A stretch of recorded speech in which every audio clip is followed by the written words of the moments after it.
은찬이 안녕. 시원이도 안녕. 이철원 선생하고 은찬이가 잘 나왔어요. 한 번 더 인사하겠습니다. 우리에게 주신 은사와 직분을 감사합시다. 우리에게 주신 직분과 직분을 감사합시다. 길어서 좀 어렵죠? 네, 그렇습니다. 은사와 직분을 감사하자 그런 뜻이죠. 네. 은찬이가 엄마랑 같이 오니까 엄청 좋아하네. 옆에 또 시원이가 같이 있으니까 우리 아주 재밌게 잘 지내고 있어요.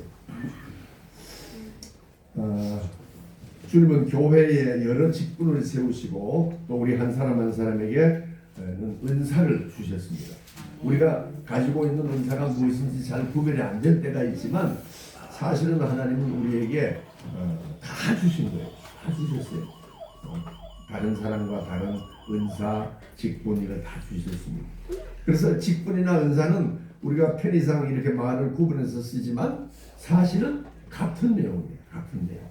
뭐 집사, 권사 이것만 직분이 아니고 하나님께 내게 주신 은사는 여러 개가 있는데 그 다 하나하나가 직분이라고 볼 수 있습니다. 고린도전서 12장 4절부터 6절 사이에 보면 이런 말이 있습니다.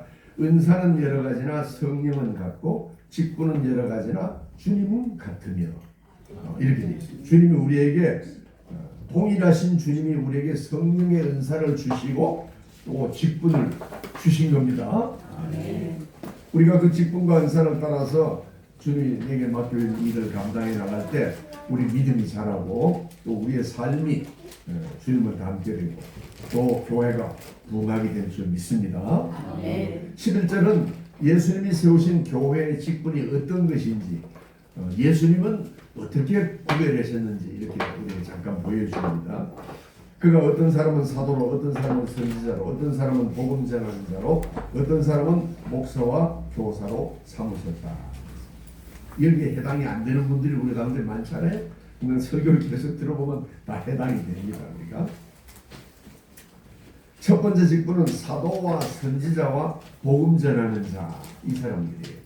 이 사람들은 이 흩어져 있는 모든 교회를 대상으로 사역하는 사람들을 말합니다.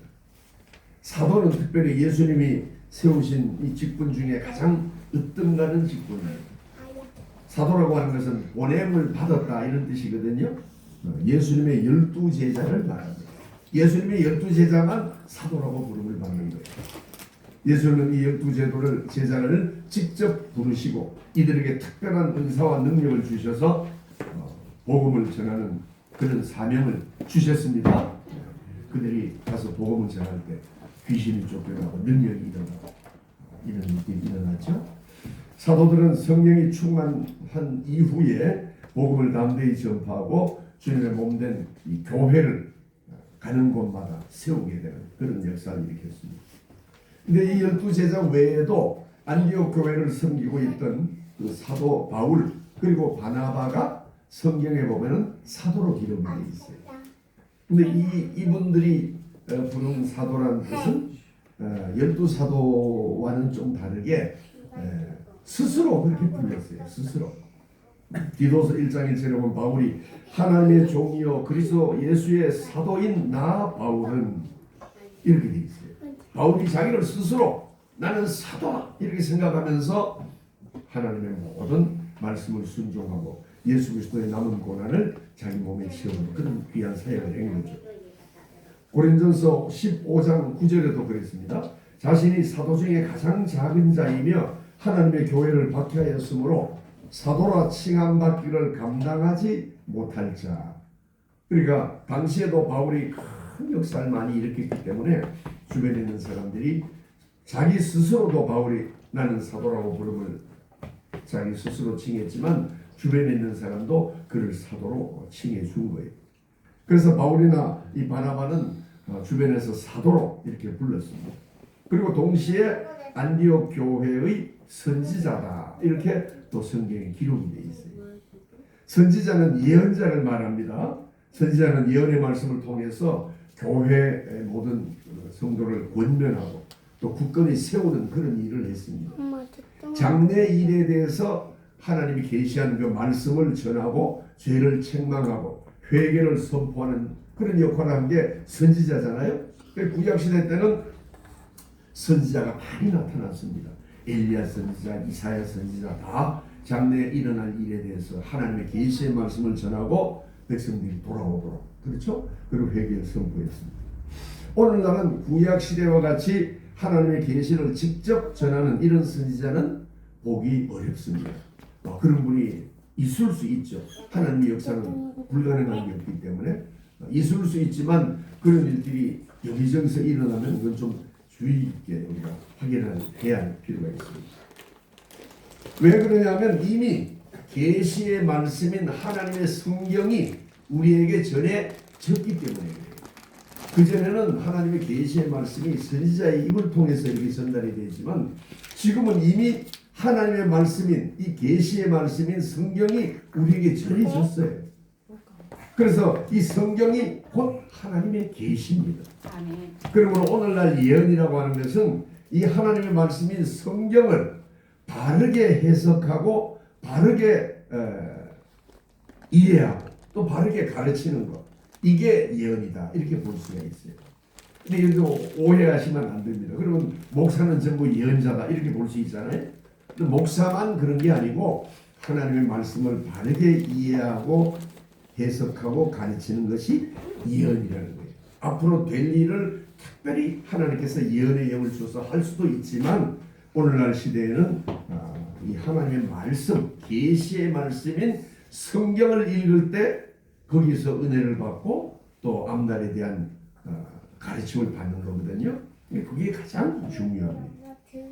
그래서 오늘날 이 예언이라고 하는 것은 이 말씀을 깨닫고 그 말씀을 삶에 바로바로 적용하느냐 못하느냐 여기에 달려있는 거예요. 이미 우리에게 다 예언의 말씀이 전해진 거예요. 성경으로. 그 성경 말씀을 깨달았어요.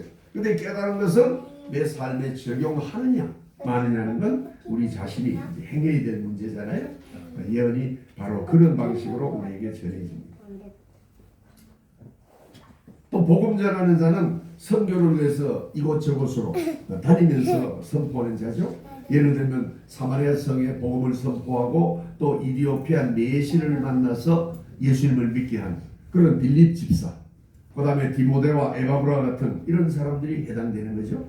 이들은 바울과 함께 전도여행을 다니면서 한 군데 머물지 않고 바울이 파송하는 곳이나 본인들이 직접 가는 곳, 에바브라 같은 경우에 골로새 같은 경우 갔잖아요. 그런 경우에 스스로 가서 언제든지 말씀을 전하고 또 다른 곳으로 옮겨 다니는 사람을 복음 전하는 자, 이렇게 성경에 기록되어 있습니다. 이게 이제 한 무리의 직분이고 모든 교회에 가서 말씀을 전달하는 거죠. 또 다른 하나의 직분은 개별 교회에서 오늘처럼 이렇게 개별 교회에서 활동하도록 정한 직분입니다. 그게 목사와 교사입니다. 목사는 개교에서 성도를 인도하고 교훈하고 말씀으로 양육합니다. 그래서 옛날에는 목사라고 부르기도 하고 장로라고 부르기도 했습니다. 교사는 또 목사는 아니지만 하나님의 말씀을 가르치면서 교인들을 세우는, 굳건히 세우는 그런 역할을 하는 사람이에요. 당시에는 성경이 없었어요. 그리고 있더라도 필사를 많이 해가지고 얼마나 두꺼웠겠어요. 이런 성경을 가지고 다닐 수 없어서 쪽복음서 이런 걸 겨우겨우 써서 이걸 한 사람이 읽고 그걸 듣는 방식에, 지금부터 2000년 전이니까 그랬잖아요. 그래서 성경에 필사본이 귀하기 때문에 교인들이 다 성경을 가지고 있지 않습니다. 그래서 교회에서 성경을 읽고 가르치는 교사가 그만큼 중요한 거예요. 교사가 잘못 가르치면 받는 사람이 잘못 받아들이잖아요. 그래서 교사가 중요합니다. 이렇게 예수님이 정한 그 에베소서에 사도 바울이 주님이 가르쳐 주신 말씀이라고 해서 가르친 이런 직분 외에도 또 여러 군데 교회 직분이 소개가 됩니다. 고린전서에도 보면은 고린전서 12장 28절에 하나님의 교회 중에 몇을 세우셨으니 첫째는 사도요, 둘째는 선지자요, 셋째는 교사요, 그 다음은 능력 행하는 자요, 그 다음은 병 고치는 은사와 서로 돕는 것과 다스리는 것과 각종 방언을 말하는 것이라. 에베소서 본문과 조금 다르죠. 이 고린전서에 나오는 교회 직분은 더 다양합니다. 사도, 선지자, 교사는 우리 에베소 본문과 같지만 복음 전한 자와 목사는 여기 거론이 안 되죠. 대신에 이 공동 번역으로 읽어보면은 기적을 행하는 자, 병 고치는 능력을 받은 자, 남을 도와주는 자, 지도하는 자, 방언을 말하는 자 등이 교회의 직분자로 우리에게 소개되고 있어요. 그렇죠? 기적을 행하는 자는 이제 능력을 행하는 자, 이 개정개혁에 그렇게 나와 있지만 병 고치는 은사를 받은 사람과 관련이 있습니다. 우리가 교회에 특별히 병 고치는 은사를 이렇게 가진 분들이 있을 수도 있잖아요. 우리가 지난주에 배태진 목사가 와서 안수할 때 우리가 같이 안수 받았잖아요. 안수 받는다고 바로 병이 난다고 볼 수는 없죠. 그렇게 되면 큰 역사가 물론 일어납니다만 그것이 하루에 일어날 수도 있고 또는 세월이 지난 다음에 나타날 수도 있고 즉시 나타나기도 하고 여러 가지 방식으로 나타나는데 배 목사는 교인들을 위해서 기도할 때 병이 낫는 역사가 여러 번 있었어요. 그것도 간증도 했고 또 실제 그렇게 있어서 병 고치는 은사가 이제 하나님께서 특별히 역사하시면은 나타나는 거죠. 나타나는. 그래서 우리가 지난번에 안수를 받았지 않습니까? 또 교인들 중에도 목사님이 아니지만 이렇게 기도해서 병이 나는 그런 경우도 있을 수 있죠. 특별히 그 사람에게 병 고치는 능력이 주신 하나님이 능력이 있을 때 그럴 수가 있습니다. 또 기적을 이런 일들은 기적을 이렇게 나타내 보임으로써 하나님의 살아계심과 역사하심을 드러내고 다른 사람에게 봉사하는 직분을 바로 이제 병 고치는 은사, 능력을 행하는 은사, 또 기적을 행하는 그런 은사를 받은 분으로 그런 직분이 있다 이렇게 볼 수 있습니다. 하나님께서는 교회에 여러 직분 중에 그런 은사를 또 주십니다. 그래서 우리가 몸이 아플 때는 자기 스스로 하나님의 은혜 가운데 거하면서 자기가 자기 스스로 아픈 곳을 만지며 기도하고 또 자녀가 아플 때는 특별히 부모가 자녀를 위해서 안수기도 하잖아요. 아이들 붙잡고 기도하고 또 배가 아프면 배에다 손을 얹고 기도하고 그런 기도를 통해서 다른 사람에게 나타나지 않는 역사가 개인 자기에게 스스로 나타날 수가 있습니다. 이게 믿는 믿음의 태도예요. 어떤 일이 있든지 먼저 하나님께 기도하는 것이 중요하다는 거예요. 내가 몸이 아픈데 가만히 있는 게 아니고 하나님께 기도하고 목이 아프면 목에 손을 대고 눈이 아프면 눈에 손을 대고 하나님 고쳐주십시오. 이렇게 기도할 때 하나님께서 역사를 일으켜 주실 줄 믿습니다. 그래서 책에도 그런 책이 있어. 나도 오래전에 읽은 책입니다. 나도 병을 고칠 수 있다. 이런 책이 있어요. 그래서 이분이 이제 자기 스스로 자신의 몸에 대고 간절히 기도하고 그렇게 했더니만 하나님의 능력을 주셔서 이분이 가서 기도할 때는 이분이 최기철 목사님이라고 그랬어요.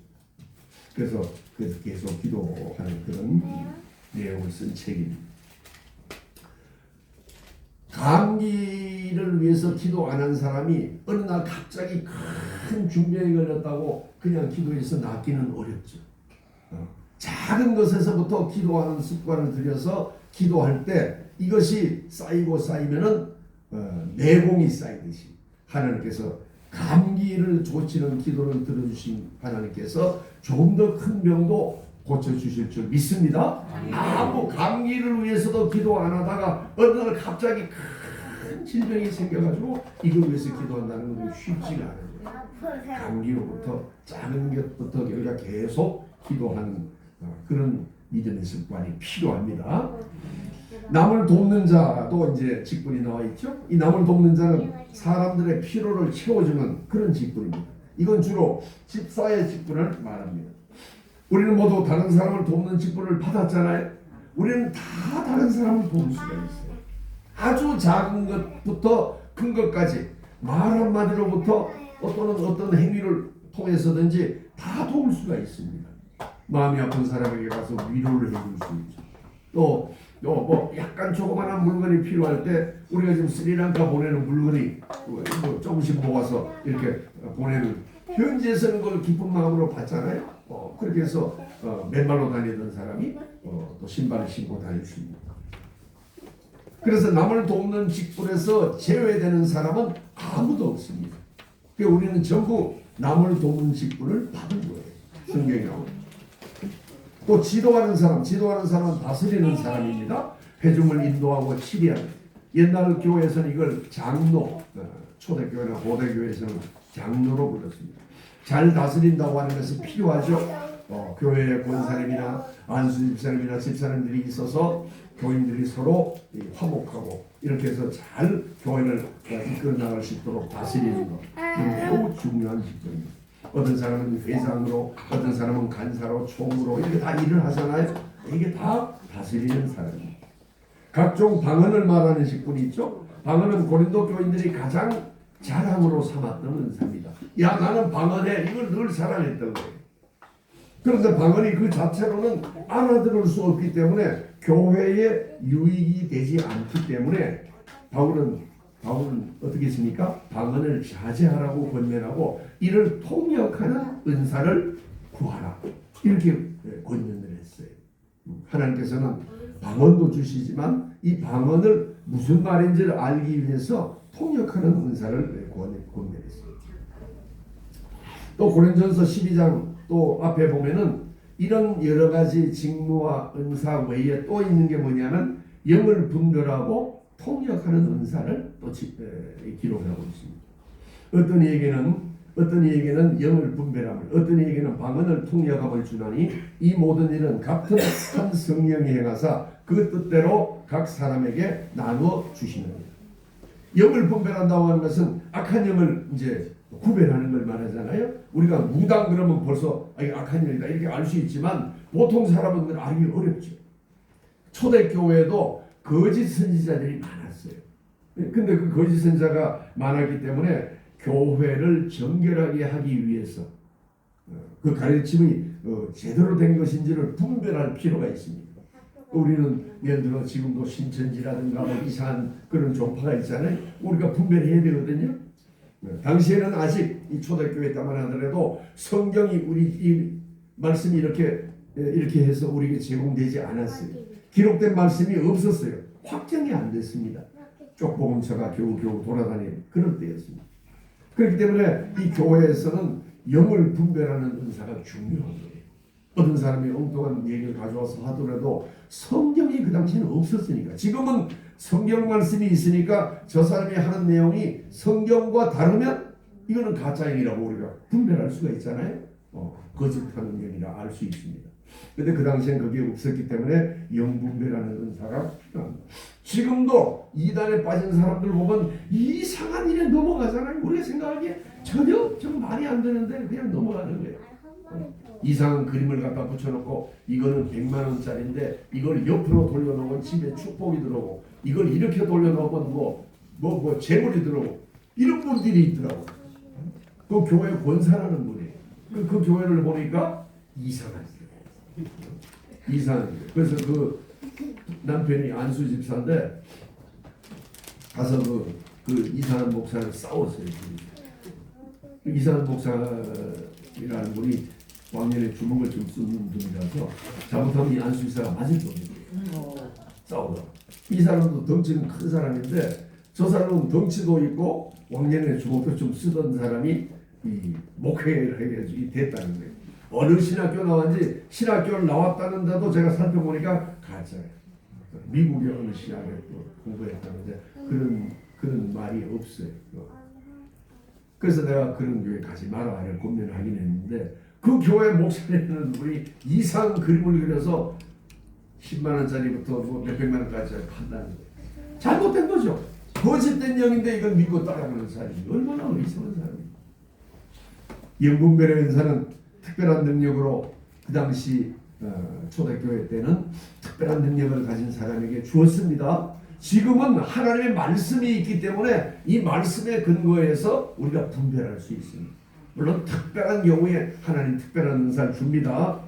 사도 베드로는 아나니아와 삽비라가 자신의 그 땅을 판 돈을 가지고 나와서 하나님께 바치다가 거짓말한 게 드러나가지고 그 영이 잘못된 거짓 영을 베드로가 발견하게 됐잖아요. 그래서 아나니와 삽비라가 죽게 되잖아요.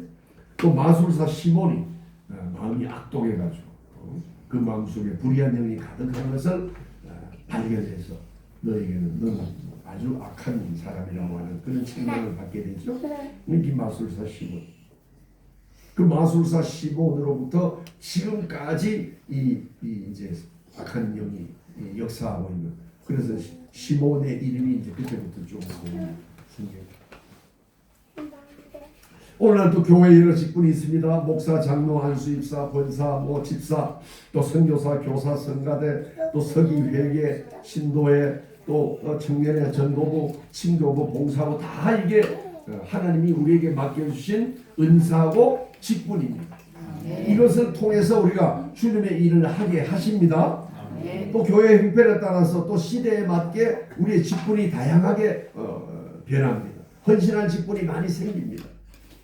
예를 들어 요즘처럼 이 AI 시대는 인터넷을 잘 다루는 게 필요하잖아요. 교회에서도 그런 일을 통해서 이렇게 돕는 일. 예를 들어 노트북을 잘 만드는 직분이 필요하죠.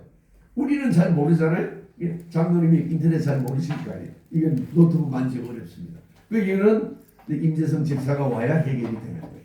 어디가 맥혀 있으면은 다른 사람이 봐서는 모릅니다. 이게 다 필요한 거예요. 음향이나 통신도 마찬가지입니다. 누가 전문가가 있어서 이걸 잘 다룰 수 있는 그런 직분이 필요합니다. 또 해외 선교를 우리가 또 지원을 하고 있지만 이 나라 언어를 알면 얼마나 도움이 됩니까? 그래서 선교사들이 제일 처음에 나가서 하는 일이 언어 습득하는 거예요. 캄보디아 언어 배우고 또 그거 하는데 시간을 많이 하거든요. 그 말로 인도 갔더니만 인도 선교사 우리 김경미 선교사님은 인도 말로 설교를 해요. 이게 얼마나 대단한 거예요. 그러니까 우리말로 해가지고 이걸 다시 번역해서 하는 거는 아무래도 전달력이 부족한데 인도말로 직접 얘기를 하니까 거기 모인 사람들이 상당히 반응이 좋고 전부 다 이렇게 은혜가 되는 그런. 자, 이렇게 초대교회로부터 지금까지 교회에 여러 직분이 주어졌습니다. 이렇게 교회에 여러 직분이 있다는 건 무엇을 의미하느냐? 그것은 첫째로 교회가 주 안에서 풍성하고 부요하다는 것을 알려주는 거예요. 주님은 당신의 보배로운 피를 흘려 사신 교회에 당신이 원하는 대로 합당한 직분자를 세워주십니다. 어떤 사람은 장로로, 어떤 사람은 안수집사로, 어떤 사람은 권사로, 집사로 이렇게 세우십니다. 또 직분자에게 그 직분에 맞는 은사를 주십니다. 그 직분을 감당할 수 있는 은사를 주시는 거예요. 그래서 복음이 전파되게 하고 교회를 더욱 풍성하게 하십니다. 우리 교회도 하나님께서 여러 성도들을 보내주셔서 각 사람에게 직분과 은사를 주셨습니다. 아멘. 하나님께 우리 이 직분과 은사를 통해서 하나님께 영광을 돌리게 하십니다. 우리를 통해서. 그렇죠? 우리가 교회에 와서 하나님께 영광을 돌리잖아요. 또 우리의 사는 삶을 통해서 하나님께 영광을 돌리게 합니다. 또 우리가 진실한 마음으로 예배를 드리도록 하십니다.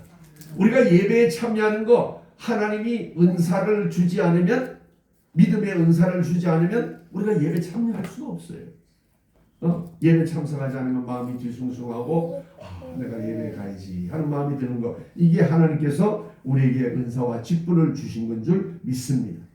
또 빛과 소금의 역할을 감당하게 하시고 성령의 감동으로 주의 일에 봉사할 사명을 또 때때로 우리 마음에 주시고 또 헌금을 하도록 우리 마음을 성령이 감동해 주셔서 주님의 일을 확장하게 하시고 또 여러 곳에 기증하게 하시고 주의 일이 부흥하게 하십니다.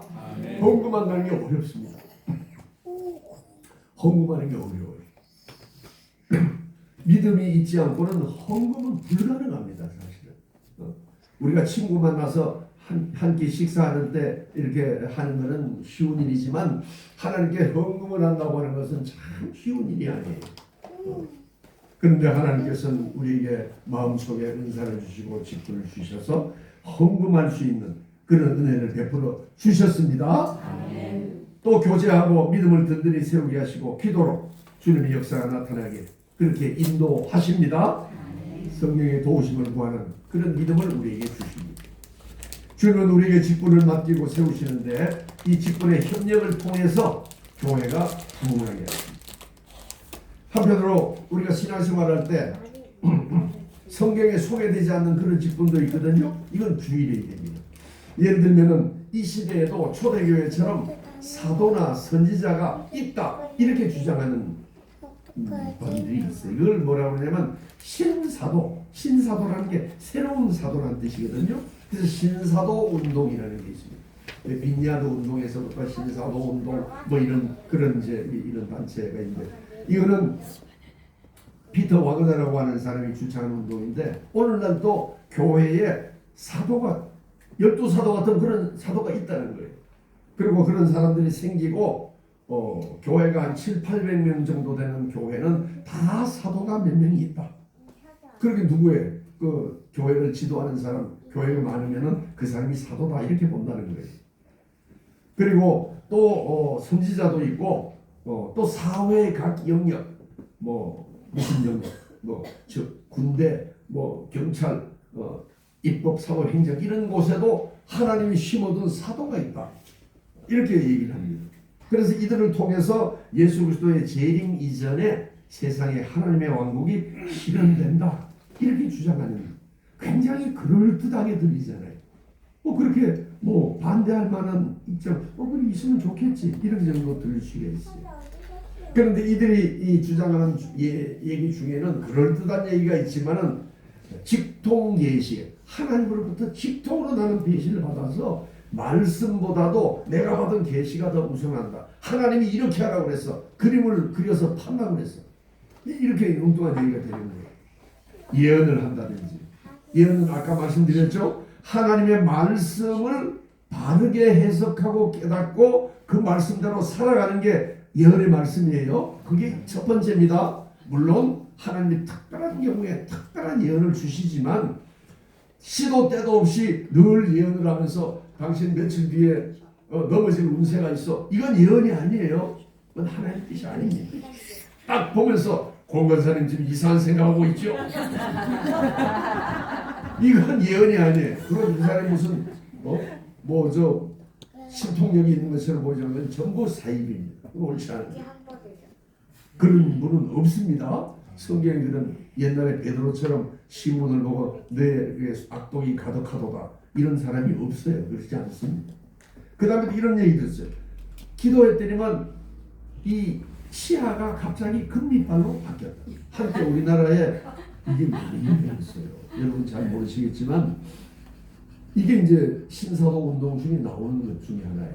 열심히 기도했더니만 이 아말감으로 치료한 이 치아가 갑자기 금빛발로 바뀌었다는 거예요. 그래서 우리나라의 유명한 교회에도 그것 때문에 그 목사님 그 주장을 해가지고 나중에 큰 문제가 된 일이 있었어요. 실제로. 우리가 딱 들어보면 벌써 이게 문제가 됐잖아요. 지금 치아 아프신 분들이 있지. 근데 기도하다가 치아가 금빛발로 바뀌었다. 이게 말이 되는 얘기입니까? 혹시 그런 일이 있더라도 하나님은 그런 역사를 일으키지 않습니다. 하나님은 그렇게 하지 않죠. 그럼 잘못하면 지금 금을 빼가지고 또 문제가 됩니다. 이런 극단적인 신비주의를 표방하고 소위 사도들의 안수를 통해서 갑자기 사람이 쓰러진다. 그 얘기 많이 들으셨죠? 사람이 있는데 쓱 갖다 대리면 뒤로 넘어지는 사람 쓰러지고 그 다음에 어느 날 기도하다가 계속 웃는 역사가 일어난다. 사람이 끝없이 웃는 거야. 웃음 치료와는 또 다른 거예요. 웃음 치료는 스스로 열심히 막 웃으려고 하는 거지만 그렇게 하는 분도 있어요. 자기가 어느 날 산에 올라가서 계속 웃는 사람이. 왜 그러냐 했더니 이게 계속 하면은 몸이 좋아집니다. 진짜. 그런 게 비용적으로 있는데 이거는 이제 그냥 사람이 기도하다가 갑자기 웃음이만 터져나와서 멈추지 않는다는 거예요. 그리고 울음이 또 계속 멈추지 않는 그런 현상. 그 다음에 또 괴성을 지르는 거. 짐승 소리 같은 경우 괴성을 지르는 거. 그 다음에 사람이 떠는 거. 진동하는 거. 이런 현상이 나타난다고 주장하는 그런 운동이 신사도 운동이라는 거예요. 그러나 이들의 주장은 나중에 여러 곳에서 밝혀본 바에 의하면 사실이 아니고 거짓임이 많이 밝혀졌어요. 우리나라에도 이를 추종하는 운동이 이렇게 일어나는 그런 일이 있었습니다. 지금도 그런 일이 있어요. 이건 전부 성경과는 거리가 먼 내용입니다. 우리가 주의를 해야 됩니다. 근데 하나님께서 왜 교회에 이런 직분을 주셨어요? 12절에 보면은 하나님이 교회에 이런 직분과 은사를 주신 이유를 구체적으로 세 가지를 들어서 얘기합니다. 이런 성도를 온전하게 하며 봉사의 일을 하게 하며 그리스도의 몸을 세우려 합니다. 교회의 은사와 직분을 두는 첫 번째 이유는 성도를 온전하게 하기 위해서라는 거예요. 직분을 가지지 않으면, 은사를 가지지 않으면, 하나님이 주신 은사가 있는데 이걸 활용하지 않으면 주님의 일에 봉사하고 헌신하기가 사실 쉽지 않습니다. 무슨 직책을 맡고 있어야 돼요. 그래야 이 직분을 가지고 일할 수 있습니다. 온전하게 한다는 게 바로 이 뼈를 맞춘다든지 그물을 짓는다든지 그래서 책임을 가지고 자기가 맡은 역할을 가지고 교회 유기를 위해서 공헌하게 합니다. 둘째로는 교회에 이렇게 직분을 두는 것은 봉사의 일을 하게 하기 위함이라 그랬죠. 직분은 교회 구성원들이 각자 직책이나 기능을 이렇게 감당할 수 있도록 자리를 제공하는 의미도 있죠. 어떤 사람은 회장으로 이렇게 주면 얼마나 책임감이 있게 일할 수 있어요. 그래서 직분이 다양합니다. 고린도서 12장이 이제 특별히 주님으로부터 부여받는 여러 은사에 대해서 말하고 있죠. 은사는 사실은 직분과 동일한 내용입니다. 근데 다만 교회는 한 가지 직분이나 한 가지 은사만 가지고 교회가 든든히 세워지지 않습니다. 그래서 각 사람이 하나님으로부터 받은 은사와 개성을 서로 협력해야 돼요. 그래서 서로 협력하는 가운데 교회가 그리스도 안에서 하나가 되는 줄 믿으시기 바랍니다. 어떤 사람은 이걸 잘하고 어떤 사람은 이걸 잘하고 다 은사가 다른 거예요. 그래서 이 은사를 함께 합했을 때 하나님이 이 그리스도의 몸이라고 했으니까 예수님 그리스도의 몸된 교회를 든든히 세워가게 될 줄 믿습니다. 셋째로 그리스도의 몸을 세우려 한다. 그렇게 했죠? 주님이 우리에게 직분과 은사를 주신 궁극적인 목적은 교회의 지체인 성도 한 사람 한 사람이 자신의 달란트를 이용해서 그리스도의 몸인 교회를 든든히 세워가도록 하신 것 때문에 그래요. 주님께서 교회를 세우셨잖아요. 그래서 우리가 피 흘려 세우신 교회 이렇게 얘기하죠. 이 교회를 든든히 세우는 것이 주님의 우리에게 주신 목적입니다. 그러므로 우리 그리스도인들은 서로 다른 은사를 서로 존중해야 됩니다. 존중할 필요가 있어요. 시기할 필요 없죠. 물론 그런 사람이 아무도 없지만 존중하면서 서로 합해서 저 사람은 왜 내가 못하는 저런 걸 잘하지 뭐 그런 생각이 없지만 그럼 설교를 드리자면 그렇다는 거죠. 서로 존중하면서. 그래서 가만히 보면 내가 못하는 걸 저분이 잘하기 때문에 교회가 든든히 서는 거예요. 어떤 사람이 어떤 일을 할 때 이걸 협력하고 도와요. 우리 내게 주신 은사가 무엇인지 내가 맡은 직분이 무엇인지 깨달아 교회를 바로 세우고 함께 힘을 합해서 나아가시기 바랍니다. 이와 같이 은사와 직분을 담당할 때 성도의 삶은 하나님에 대한 지식과 믿음이 점점 더 성장하게 됩니다. 그래서 예수 그리스도가 우리의 구원자인 걸 깨달아 알게 돼요. 더 깊이 알게 되고 점점 성숙한 믿음의 사람으로 변화됩니다. 그게 13절이에요. 그리하여 우리 모두가 하나님의 아들을 믿는 일과 아는 일에 하나가 되고 온전한 사람이 되어 그리스도의 충만하신 경지에까지 다다르게 하느라. 그렇죠. 우리가 온전한 그리스도인이 된다고 하는 것은 어린아이처럼 되지 않는다는 거예요. 그렇죠? 주님의 은사와 은혜가 삶에 충만해서 연약한 믿음에서 벗어나게 된다는 거예요. 그런 직분과 은사를 통해서 우리가 성숙한 온전한 그리스도인 되기를 축복합니다. 14절 15절에는 우리가 은사를 받고 직분을 받은 사람이 그러면 어떻게 살아가야 옳으냐 이걸 우리에게 가르쳐줘요. 우리는 더 이상 어린아이로 있어서는 안 됩니다. 이렇게 14절 15절 제가 세 번역으로 읽어드릴게요. 우리는 인간의 속임수나 간교한 순수에 빠져서 온갖 겨울의 풍조에 흔들리거나 이리저리 밀려다니지 말아야 합니다. 우리는 사랑으로 진리를 말하고 살면서 모든 면에서 자라나서 머리가 되는 그리스도까지 다다라야 합니다. 이게 14절 15절. 여기서 우리가 네 가지를 알려주는데 첫째는 우리가 이제부터는 어린아이와 같은 믿음을 벗어나야 된다는 거예요. 성경에서 어린아이라고 하는 영적으로 미숙해서 어린아이에 그대로 머물러 있는 걸 말하잖아요. 지식에 있어서나 믿음에 있어서나 어떤 판단력에 있어서 일관되지 못하고 성경 말씀보다 어떻든 세상의 지혜와 세상의 지식을 더 중요시하는 그런 태도, 그런 태도를 벗어나야 된다는 거예요. 가장 먼저 말씀에 우선해야 된다. 말씀 위에 굳게 서라, 이런 뜻입니다. 둘째는 사람의 속임수와 간사한 유혹에 빠지지 말아라, 이렇게 얘기하죠. 속임수라고 하면 주사위를 던지는 거, 도박에서 그렇게 해서 간교하게 다른 사람을 속이는 거. 유혹도 마찬가지입니다. 거짓 교사들이 교활하게 속이는 것. 이들은 거짓된 교훈을 통해서 죄에 빠지게 하고 사람을 유혹하는 거예요. 근데 우리는 빛 대신 주님을 따라감으로 인해서 그 속임수와 유혹에 빠지지 않아야 된다는 거예요. 그런데 빛 속으로 가지 않고 자꾸 어둠을 향해서 가면은 그 삶이 속임에 당하게 되고 유혹에 넘어집니다. 그래서 그렇지 않도록 우리는 기도해야 될 줄 믿습니다. 세 번째는 교훈의 풍조에 요동치 말아야 한다. 이 모든 교훈의 풍조라고 하는 건 복음의 진리에 반대되는 세상의 교훈을 말합니다. 성경은 이렇게 말하고 있지만 세상의 교훈은 다르게 말하고 있잖아요. 그런데 영적으로 미성숙한 어린아이는 이런 어리석은 세상의 교훈에 따라가기 쉽다는 거예요. 그게 요동한다는 거예요. 요동한다는 건 배가 키가 없이 바람이 부는 대로 이렇게 흔들리는 걸 말하잖아요. 그래서 어떤 조그마한 어려움이 내 삶에 오더라도 조그만 것만 나에게 어려움이 닥치더라도 또는 거짓된 교리가 아주 작은 것이라도 나에게 닥치더라도 여기서 흔들려가지고, 그렇죠? 여기서 흔들려서 넘어지게 요동을 합니다. 성숙한 자는 그러나 진리를 분별하고 거짓된 풍조에 흔들리지 않습니다. 이렇게 살아야 된다는 거예요. 우리가 믿음을 오랫동안 가지고 있으면서도 그렇지 않다 그러면 이걸 우리가 다시 한번 생각하고 말하겠어요. 네 번째, 사랑 안에서 참된 것을 말하라, 이렇게 말합니다. 서로 사랑하면서 살면서 진리를 선포하고 살아가는 거예요. 예수님을 따르면서 구원의 복음을 선포하는 그런 삶을 살아가는 거죠.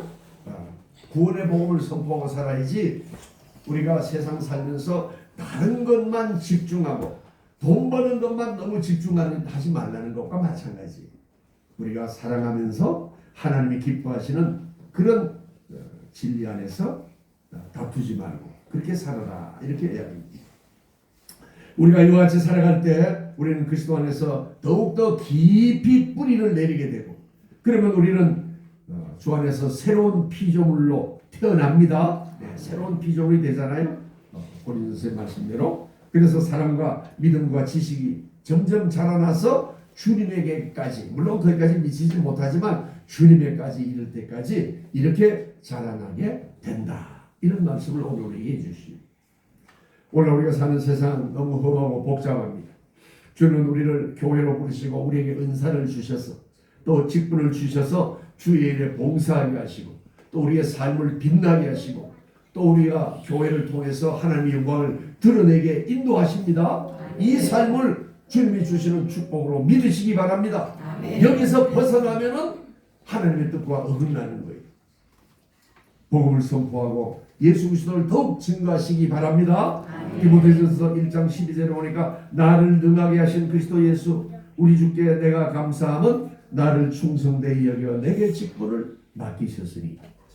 주님은 나를 사랑해서 내 마음속에 은사를 주셨어요. 지식의 은사, 지혜의 은사, 믿음의 은사, 남을 돕는 은사, 병 고치는 은사, 능력을 행하는 은사, 모든 사랑의 은사 다 주셨잖아요. 아주 작은 은사부터 다 우리에게 주셨어요. 그리고 직분을 주셨습니다. 이 귀한 은사를 감사함으로 받으시기 바랍니다. 하나님 나에게 이걸 주셨구나. 예배에 참석할 수 있는 은사, 이거 다 하나님이 주신 거예요. 예배에 참석하는 것도 얼마나. 그래서 내가 나의 삶을 통해 하나님께 영광을 돌릴 수 있다는 게 이게 너무나 감사한 일. 이 직분과 은사를 잘 감당해서 우리 주변의 모든 이웃과 친척과 가족을 구원하시고 또 주님께 영광을 돌리시기 바랍니다. 사명을 깊이 있게 받고 그 사명을 가지고 봉사하고 헌신하고 충성해서 하나님의 영광을 높이 드러내고 주님의 축복받는 저와 여러분 되시기를 주의 이름으로 축원합니다.